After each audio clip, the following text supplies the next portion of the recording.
Tamil athletes face பண்ண problems பற்றி நம்ம பேசும்போது புதுக்கோட்டையை சேர்ந்த வீராங்கனை சாந்தி அவர்கள் அது நிறைய பேருக்கு தெரியும். அது என்ன மாதிரி ஒரு கான்ட்ரவர்சியாக முடிஞ்சிச்சுன்னு. அப்போ நீங்கள் வந்து இந்த அத்லெட்டிக்ஸ் ஸ்கூலில் இருக்கும்போது உங்களுக்கு என்ன மாதிரி இந்த நியூஸ் வந்துச்சு, என்ன மாதிரி வெடிச்சதுங்க?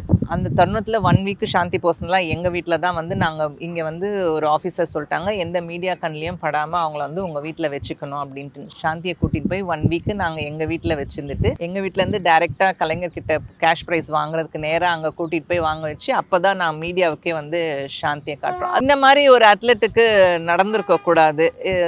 அது இன்னைய வரைக்குமே அது வந்து ஒரு புதிராக தான் இருக்குது. இந்த மாதிரி நிறைய அத்லெட்ஸ்க்கு ஃபாரின்ல இருக்க நிறைய அத்லெட்ஸ்க்கு நடந்திருக்கு அந்த சம்பவங்கள். அவங்களுக்குலாம் ஒரு ஜஸ்டிஃபிகேஷன் கிடைச்சிருக்கு. திரும்பி அவங்க மெடலை கொடுத்துருக்குறாங்க, எல்லாம் பண்ணியிருக்கிறாங்க. ரைட்லி செட்னா நம்ம அந்த நேரத்தில் இங்கே அவங்களுக்கு சப்போர்ட் பண்ணாமல் விட்டுட்டோமோ, அவங்களோட மெடல் திருப்பி வாங்கப்படுறதுக்கு நம்ம இன்னும் கூட அவங்க அதுக்காக ஃபைட் பண்ணியிருக்கலாமா, ஒரு சொசைட்டியாக ஒரு இதுவாக நம்ம ஃபைட் பண்ணியிருக்கலாமோ அப்படின்றது வந்து ஒரு சின்ன உறுத்தல் இருக்க தான் செய்யுது.